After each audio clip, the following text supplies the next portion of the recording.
ज्ञान मिळवायचं तर आहे हे समजलं. मग कसे मिळवायचे आणि ते उत्तमरित्या कसे ग्रहण करायचे? सो आदित्यस्य नमस्कारम ये कुर्वन्ति दिने दिने. सकाळी सकाळी उठून सूर्याची कोवळी किरणं आपल्या शरीरावर घेतली तर त्याचा आपल्याला लाभ होतो. त्यामुळे सूर्यनमस्कार हा सर्वात उत्तम व्यायाम, ज्याने आपल्या शरीराची वृद्धी होते, बलवृद्धी होते, शरीर कांतिमान होते आणि आपले आयुष्यमान वाढते, शक्ती प्राप्त होते, त्याबरोबरच दृढता पण मिळते.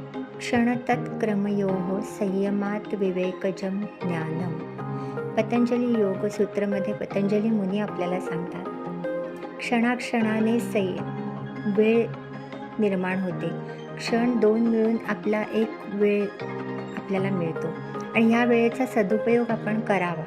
तर ह्यासाठी आपण काय केलं पाहिजे, तर प्रत्येक वेळेला आपल्या मनात निरंतर ध्यास पाहिजे की आपण त्या वेळेचा सदुपयोग करतो आणि संयमाने करत आहोत.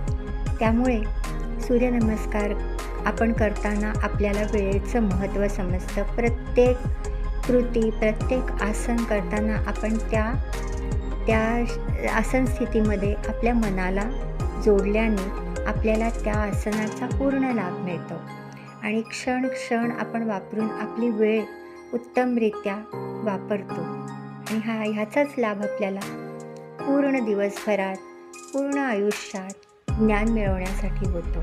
म्हणून सर्वांगसुंदर सूर्यनमस्कार रोज करावे.